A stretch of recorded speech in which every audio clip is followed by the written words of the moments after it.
My mic was muted. Hello, everyone. Welcome to today's webinar. It's the first webinar that I've done in quite some time, so I'm really glad that you have been able to join me today. I think we might have a lot of new faces today, so I'll just introduce myself. My name is Danai. I qualified as an English teacher in 2017, and I worked in secondary schools teaching English until 2022, when my husband and I welcomed our daughter. So since then, I've been working as a tutor, tutoring English for GCSE students as well as 11 plus. I love baking, watching cooking shows, and playing tennis. So that's a little bit about me, so you don't feel like you're being taught by a stranger. So as we are about to start, I'd love to know what exam board you are with. I know you gave me some information as you were signing up, but I just want to know for those of us who are in the live right now, what is your exam board? I will be covering AQA and Edexcel today, but I really would love to know what your exam board is. So please just add it in as we go along. So today's webinar is about an inspector calls, okay? And we are looking at characters as constructs. So you can see I've put one there because this is the first of a series of webinars on an inspector call. So if you would like to join future webinars, then I'll give you more details about how to sign up for those as well. But today we're looking at characters as constructs, which is a really, really important thing that you need to understand if you are aiming to get grades 7 to 9, okay? So we're going to be looking at what that actually means. What does it mean to look at characters as constructs? So the first thing that's important to understand is how this all links with your GCSEs, how this all links with your GCSE, specifically to do with the exam boards. So the top mark scheme there is for AQA and the bottom one is Edexcel. And I've circled the word critical, okay, because everything that we're learning today relates to that. Now I've picked the very top of the mark schemes. So this is the region that you would be, those are the marks that you'd be getting if you are getting the top grades, okay? So critical, to summarize, it means be analytical, okay? To be analytical, and which means you're not thinking about the characters as real people, you're thinking about them, as I said, as constructs. So now we're going to look at what that actually means, okay? So I would like you to type in what you think construct means, okay? What does it mean, construct? Does it mean A, to break something into smaller pieces? B, to understand something fully? C, to build or form by putting together parts? D, to destroy or dismantle something? Or E, to ignore or overlook an issue? So just type in A, B, C, D, or E with what you think construct means. So I'll give you 60 seconds. Have a think and type your answer A, B, C, D, or E.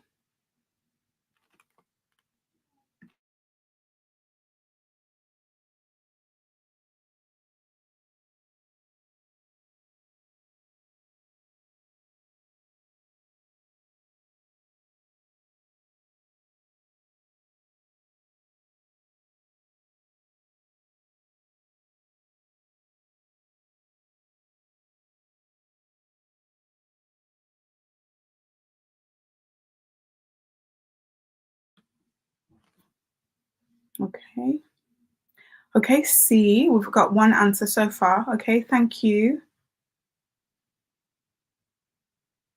A few more seconds and then we'll talk about what that word means.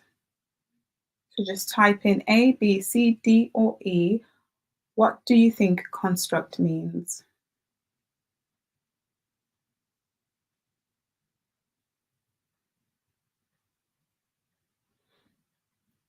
Okay, so we've had so C is the correct answer. Okay, so well done.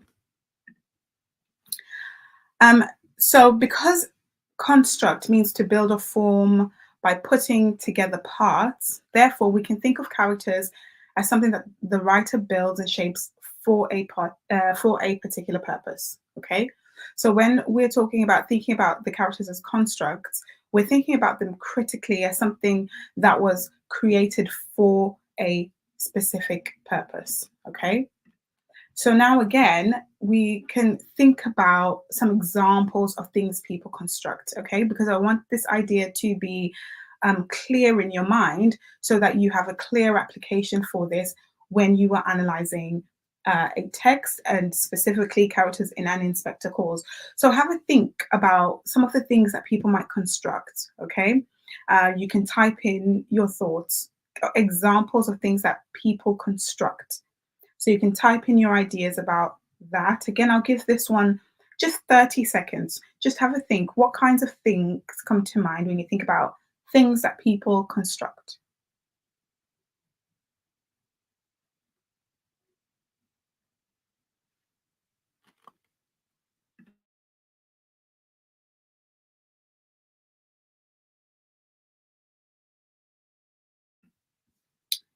Okay, so hopefully we had a think, but we think about things that people construct. We might think about buildings, bridges, machines.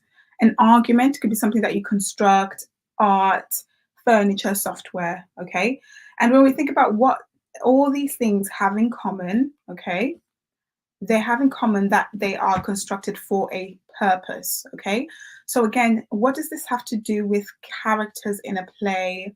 Because we're looking at characters as constructs, this is applicable because you always have to think, what purpose does this character serve in relation to the writer's message? Okay. If you are aiming to get grade between grades 7 to 9, you have to be thinking about that as you are analyzing. These things should be central to everything that you say or any idea that you come up with regarding the characters. You have to consider what purpose they're serving in relation to the writer's message. So when we are looking at an Inspector Calls, J.B. Priestley is the writer, okay? And his play delivers a strong message advocating for socialism and collective responsibility, okay? Now, if these are things that are you're not familiar with what they mean, I'm not going to cover that in detail in this webinar today. It's actually something that I covered in my lessons, which I have every Thursday. Our topic was writer's viewpoint and context, and we went into detail to understand what socialism means.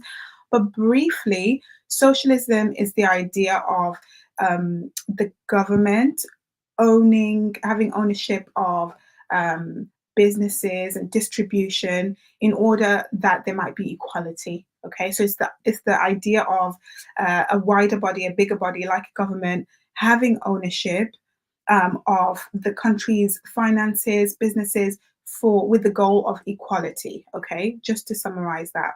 So there's that idea of collective responsibility again, with ideas of equality being the main goal. Okay, so that's important for you to understand. If you have no idea what this means, this should be the very, very first thing that you make sure you understand J.B. Priestley's beliefs, understand his message, because that's going to link everything that you understand and your analysis of all the characters. Again, we're thinking, how are we going to get grades 7 to 9? If that's your goal, this kind of information should be should be very, very, not just very familiar. You should know it in detail and in depth. Okay, so obviously, like I said, we're not focusing on that specifically today, but it is important for you to know. Okay, so the characters in Inspector. So obviously we've looked at what constructs are and examples in other areas of life. Now, when we're looking at the characters in an Inspector Calls, I've listed them there. All the characters are constructed for a specific purpose. So when you think about them, you mustn't think about them as though they are real people. Okay? You mustn't think about them as if they are someone that, oh, I like this character because they're nice. I dislike this character because they are mean. You have to have an opinion that's based on the purpose that that character serves within the play, because at GCSE, you're not reading these plays for entertainment. Okay, if this was just a show you were watching, then fair enough. You can have your opinion be as deep or as shallow as you wish. But because you're studying this text for GCSE, you have to have a deep understanding of the purpose that the character serves towards the message.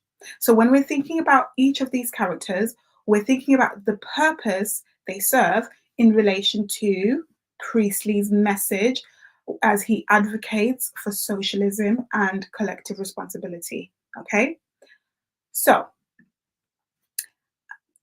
we are going to be looking at an example, okay, of talking about a character as if they're a real person versus talking about them as though they are a construct, okay? So these are some key bullet points. Never talk about them as though they're real people. I think I've already stated that. So you're not just talking about your opinion about, oh, I don't like this about this character and I don't like that about that character. It always has to be, there has to be a reason relating to their purpose, okay, and the writer's purpose. Always consider, so I'm on second bullet point now, always consider how the writer is using them to convey a point or message. So we've already looked at Priestley's overall message. Anything you write about the characters needs to link to why the writer has made them do that, okay? And then lastly, I want you now to say A or B, just type in A or B, which way refers to the characters in the correct way. Okay, so this is just about one character, the inspector. So this is just a basic example, but I want you to pick A or B, which one refers to the inspector in the correct way. So A says the inspector asks probing questions because he wants to prove that each member of the family had a part to play in the death of Eva. Versus B, the inspector asks probing questions because he is being used by Priestley to highlight the importance of questioning the status quo. So which one of these two is looking at the inspector as a construct? Is it A or is it B? So just have 20 seconds to think about that. A or B? Which one is referring to the inspector as a construct? 10 seconds gone. 10 seconds to go.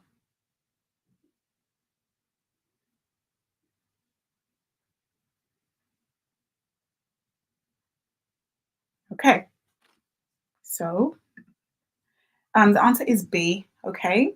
Because as shown in the part highlighted, we are referring to what the reasons the writer has given this character this particular trait.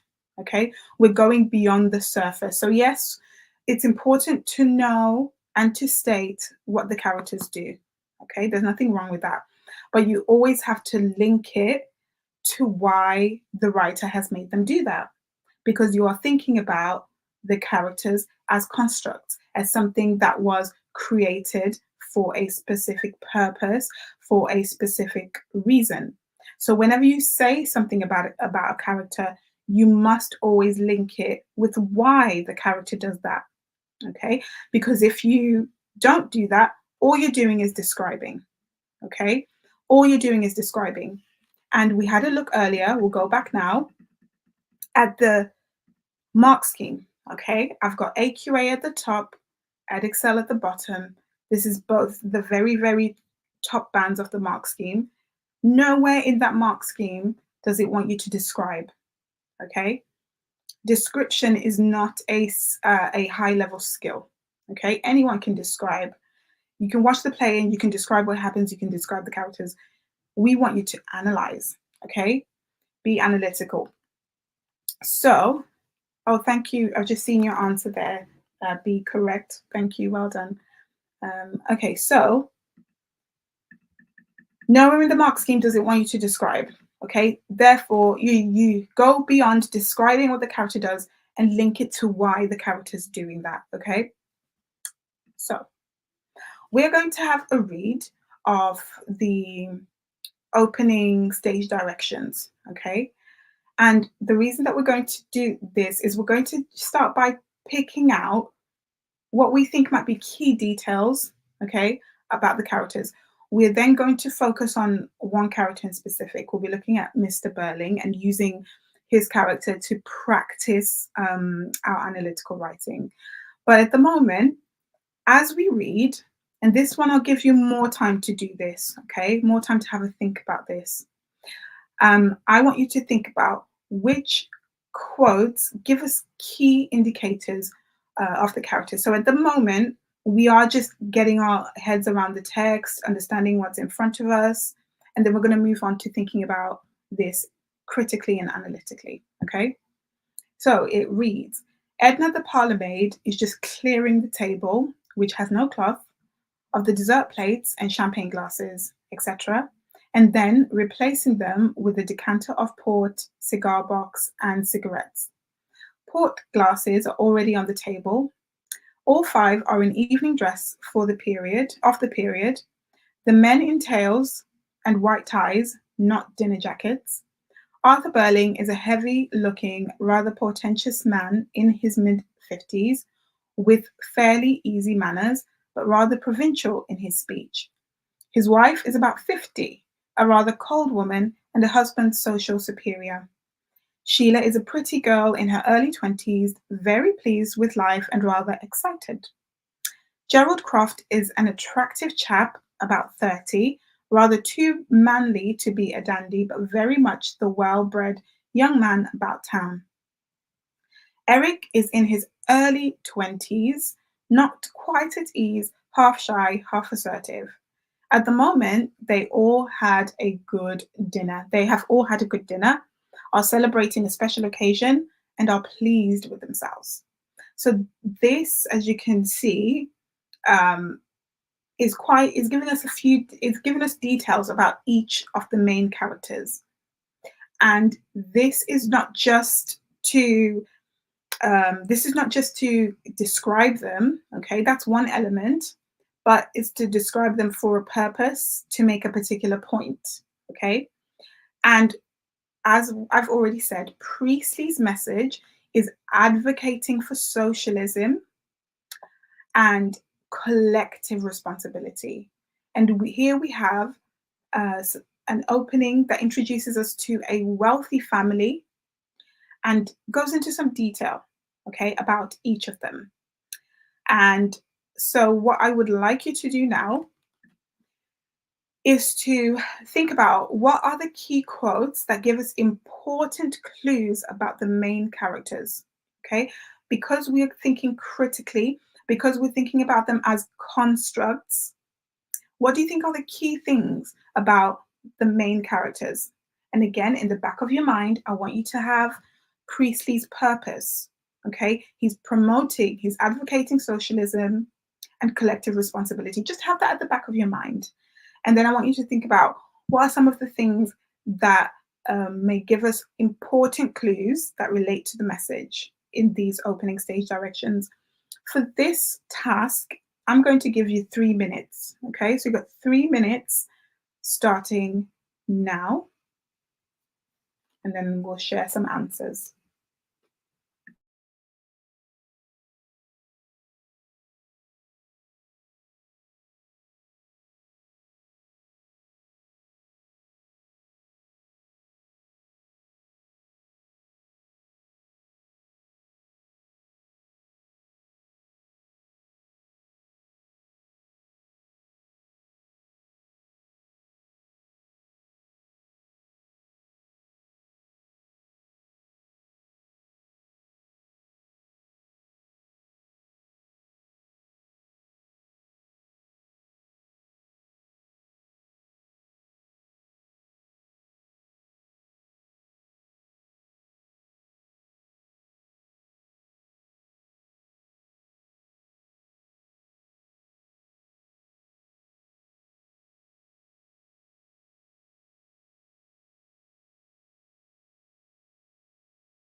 We're halfway through the 3 minutes, so just 1.5 minutes left. Think about each character. What do you think are the key clues about them that relate to their purpose in the play?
Okay, time is up.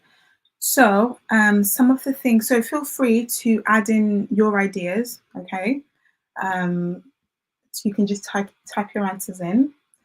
So, some of the things I've underlined, the fact that Arthur Burling is referred to as heavy looking, okay, suggests that he is perhaps overweight, that he's got a big stature, big physical stature. Rather portentous, meaning he's quite pompous and eager to please other people, eager to impress, shall I say. He wants to impress other people. He's in his middle 50s, okay? Now that's interesting because everyone's ages are all given, okay? He's provincial in his speech, meaning he's got a specific accent, okay? Um, then his wife, her age is also stated about 50, a rather cold woman, we're told. Her husband's social superior, okay? That's very interesting. Class is an important theme throughout an Inspector Calls. Class divisions were very stark at the time of the play, that the play was written, and also the time that the play was set. Actually, less so when the play was written because it was after World War II. So the class divisions were actually not as stark because the war had basically unified people, had made the country a lot more conscious of collective responsibility because the country had to just be united to fight a common enemy. So the divisions within the country were diminished, okay, for that time period. So in 1912, when it was actually set, class was a very prominent aspect of society, and class divisions were very deep, very stark, and we see that in the play. So the fact that we're told that Mrs. Burling was her husband's social superior, that's important. Okay. Um, Sheila's age, she's in her early 20s, okay, and we're told that she's pleased with life, rather excited. Gerald Croft is described as attractive, and also we're given his age, and he's about 30, okay. Um, he's referred to as a well-bred young man about town. Again, the idea of being well-bred relates to class, okay, which again is a very important theme throughout the play. Eric is referred to also. We're told he is in his early 20s, and we're told he's half shy, half assertive. And then at the very end, we're told that the whole family is quite pleased with themselves. Okay. I'm guessing some of you have already read the play, possibly have watched the play. I know a lot of my students in my classes, even if they're just starting with the play, they've watched it. Okay. So I know you're probably familiar with what happens. Okay. So we can start to link some of these things with the purpose. Okay. I'm going to pick on the ages of the characters. Okay, so when we're thinking about the fact that these characters are constructs, when we see that the writer has provided the ages of all the characters, that's something to note as important. If he just mentioned the age of one of the characters, you know that that's of some significance. But all the characters, we're told of their age, okay? And that's important because towards the end of the play, after the inspector has come, the inspector has questioned them about Eva Smith, and we all know the part they had to play, and we all know um, the responsibility that they had. We see the characters' reactions to this, and we see that there is a divide, right, according to their age. Mr. and Mrs. Burling, who we're told are in their 50s, so they're the older generation, we see that they don't take responsibility, whereas Eric and Sheila, they do take responsibility for what they did. So we can see that the writer is making a statement about the older generation, linking them to the older mindsets versus the younger generation. And he's making a link with them and newer and more progressive ideas and their willingness to accept responsibility and change for the greater and collective good. Okay. So we can see that you can just look at the ages of the characters and we can make a link with the writer's purpose. Okay. The writer is saying something specific. And then we've got Gerald, who's kind of in the middle.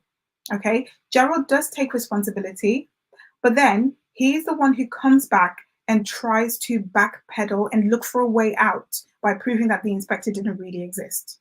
Okay, so Gerald, he's kind of in between. And what do we notice about his age? He's kind of in between as well. He's in his 30s. Okay, he's in the middle. Okay, so we can see that there is a specific reason why the writer's giving us, for example, their ages. That's just one thing. You can go into depth about many of the different things that are underlined there, and even more things that I haven't even pointed out, okay, because we've just looked at the characters. There's lots to be analyzed, even about the furniture, okay? So now we're going to focus, like I said, on Mr. Burling. So if you have a question, how is Arthur Burling presented?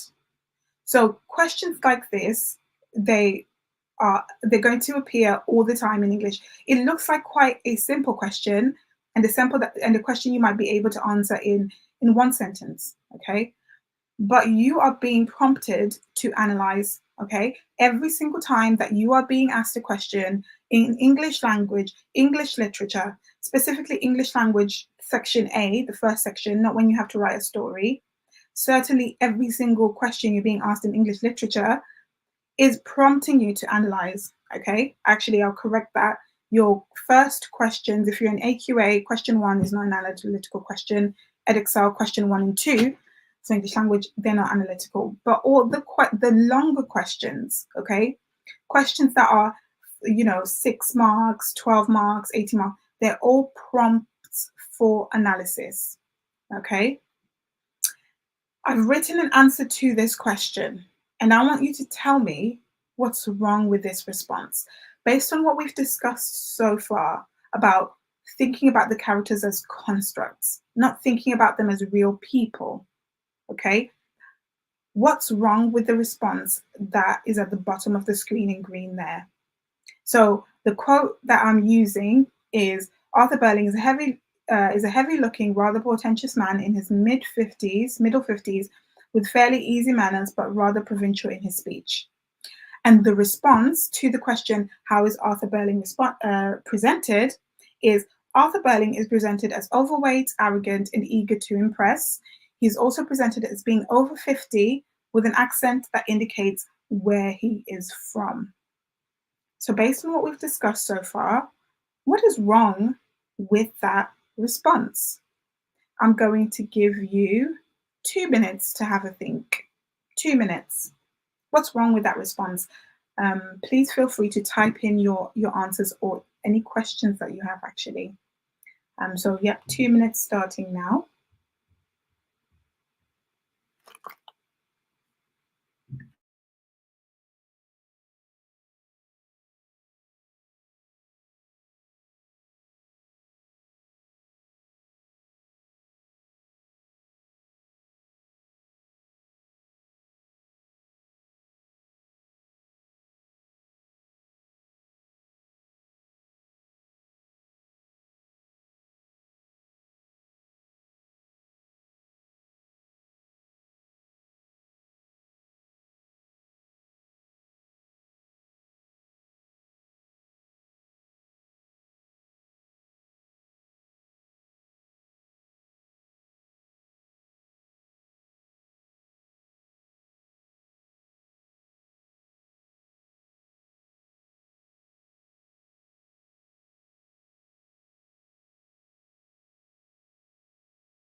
10 more seconds.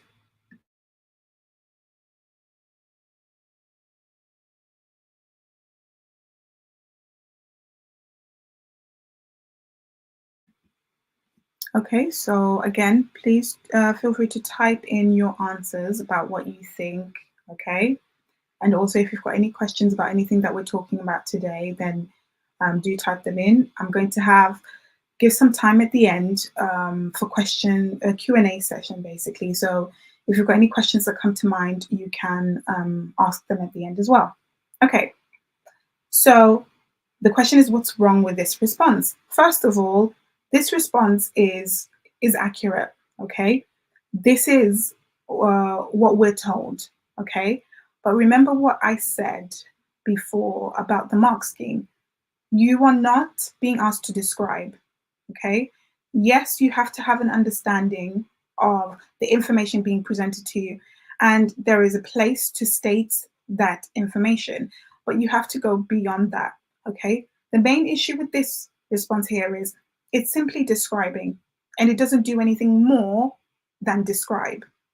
Okay, and this is what I mean, or what's meant when it's said that you don't look at these characters as though they are real people. If you are describing someone that you've just seen, okay, you might describe what they look like. You're not necessarily going to speculate on what the size of their how tall they are or how big they are represents anything about them. That's not how you talk about real people. Okay, but characters, that is how you talk about them, because the character was created, like we said, for a purpose. Okay, so one, it's simply described, as I said, and it's just rewritten what the text has said, which shows an understanding of the text, and you must have that. But for grade 7 to 8, you're going beyond just understanding what's in front of you. Okay, secondly, there is no consideration of why the character has been presented in this way. Okay, that's what's missing from this. Okay, so at the bottom of the screen in that orange box is a checklist of what you should do. Okay, so you need to explain the detail, what the detail may reveal about the character. Okay, so you need to think about, okay, he's described as heavy looking, which suggests that he is maybe overweight.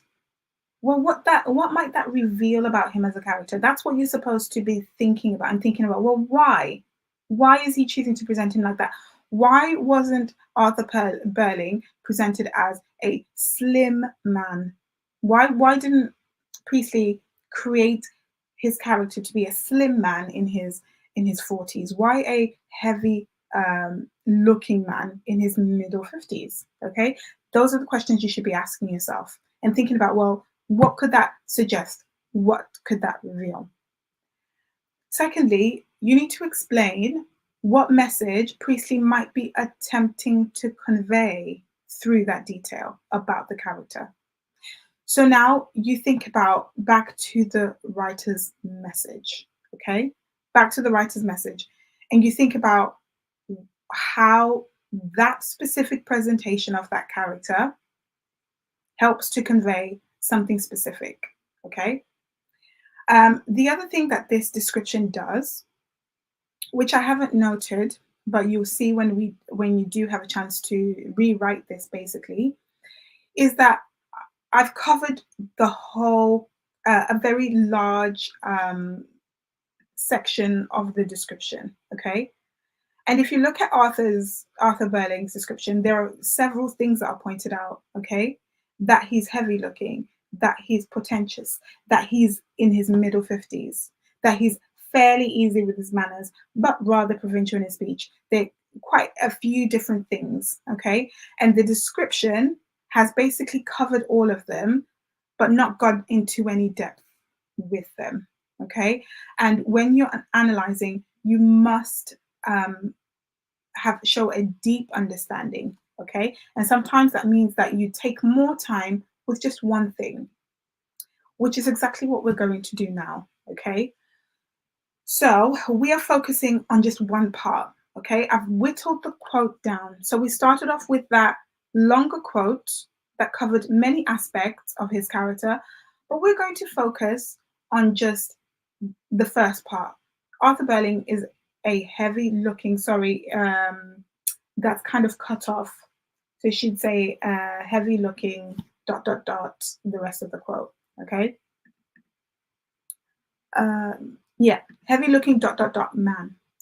So I would like you to have a go at improving this. Okay. So this is your chance now to improve this and thinking about the character as a construct. Like I said, the one that we've just written is descriptive. But to do that, you need some more information. Okay. So just to recap some of the things we've discussed, because I want you to have this in mind as you improve this. First bullet point in the yellowish box. In the post-World War II world of rations, being overweight could be considered a sign of success, status, laziness, or even greed. Okay, so you have to have an understanding of what the audience at that time would have understood, okay, from the text. Because from a 21st century perspective, beauty standards have changed. Okay, if we look at what's being promoted as the ideal way to look, it might be being slim, being full of muscles or whatever. So it's a very different idea of what a wealthy or successful person might look like. Okay, because we have different cultural conventions and different social expectations. So you have to understand that. So that's what that first bullet point does. So I want you to bear that in mind as you rewrite this. Secondly, Priestley was a socialist and against capitalism. Okay, we've talked about that briefly. And Arthur Berling is presented as a capitalist. Okay, so now I would like you to rewrite and improve. Okay, improve that paragraph. You can use the sentence starters in the green box and the information that we've discussed. Okay. And think about, okay, if he's presented as heavy looking, why is that? How does that link to Priestley's message? How does that link to what is revealed about the character? And what does it say? Does it say anything about socialism? If Arthur Berling is presented as a capitalist, does it say anything about capitalism? Okay, so this again your chance to write this. You can again add your paragraph in to the comments if you want me to give you feedback on that. But just have a go at this, and we'll have 3 minutes, and then after that, I'll show you an example paragraph for what you could have written for this. Okay, so 3 minutes starting now.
Okay, so hopefully you've been able to improve that.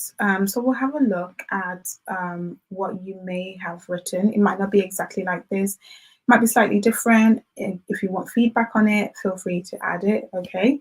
So you could say Priestley presents Arthur Burling as heavy looking. In the post World War II era, this would have suggested that he was a man of wealth and status, possibly motivated by greed. Priestley was making a statement about capitalism, suggesting it is driven by greed and results in overindulgence at the expense of others. Okay, so because we know Priestley was a socialist, and we know that socialism is about collective responsibility, which is the idea of looking out for one another in society, not just looking out for your own family, but looking out for other people in society as well. This presentation of a capitalist character as heavy looking may relate to the idea of overindulgence at the expense of others. Now, if we think about further in the play, what happens in the play? Mr. Burling fires Eva Smith because she asks for a raise, okay? And he sees that as a reason to fire her because he didn't want to do that. And what was his reason for not giving her a raise? Because he wanted to keep more profit for himself, okay?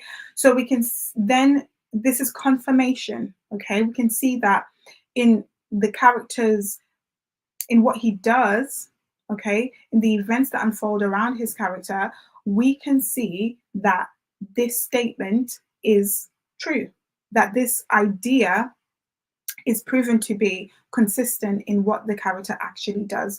And we can see that actually, yes, Priestley is making a specific statement, negative statement about capitalism through the way that he is presenting Mr. Burling. Okay. So I want you to notice, okay, that the whole paragraph is based on one point, like I said earlier. Analysis is all about relevant detail showing a deep understanding.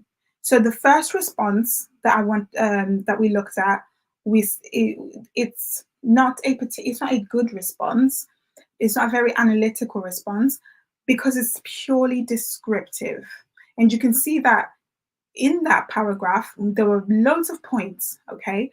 But then in the analytical paragraph, we've gone into more depth about one point. So that's just a note I want you to bear in mind, okay? That when you're analyzing, you have and you demonstrate a deep understanding. Sometimes, even if it's of fewer things, but showing a greater understanding is better than saying lots of descriptive things about loads of things. It really is quality over quantity. It's not about how much you write, it's about the quality of what you write. The extent of your writing is important, yes. Okay, you can't just get away with writing one paragraph for an exam response. No, but it's about quality first, okay? And then you work on your content and making sure that you can cover lots of things. So if you are interested, okay, in going into more depth, I do cover this in my classes, okay? I do have more free webinars coming up as well. But if you want to join my classes, you can join. It's just £15 for one class, so you could just try one class. Or you can have 4 for £55, saving £5 across those 4 classes. I've got classes for an inspector course, for GCSE English language, and a Christmas Carol. And inspector course is on Thursday from 5 to 6. GCSE English language is on Thursdays 6 to 7, straight after an inspector calls. And then on Fridays, I have a Christmas Carol, which is from 6 to 7 p.m. If you want to join this week's lessons, you can just book a lesson, okay, at nanaithetutor.com, okay. So like I said earlier, if you've got any questions, you can ask them, okay. This is the question and answer section. I've left some time out for that. Do you have any questions about anything that we've covered today, or even anything to do with the play? It could be relating to your exam board. Do you have any particular questions? I'll just give you some time to have a think or to type them up.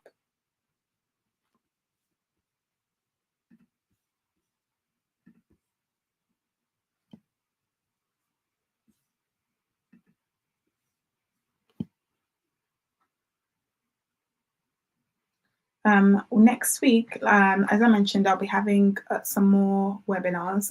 I'll be having another webinar on Tuesday, so you can look out for details of that coming up. And if you the difference with the webinars and the lessons obviously is that actually in the lesson you get to write full responses, you get to see full exam responses. In the webinar, I'm really only able to cover, like we just did today, sections, but we go into greater depth in terms of example responses from your specific exam board, and you get to get feedback for your writing. So that's the benefit of joining the classes, whereas the webinars are very similar to today. We get to cover some aspects of the text. So if you don't have any questions, this is the end of the webinar, and I really want to thank you for joining today's webinar, and I want to say well done for actually joining the webinar, and for your comments. Thank you so much. And that's it for me from today, and I'll hopefully either see you in this week's lessons or see you in next week's webinar. That's it from me today. Have a good week. Bye.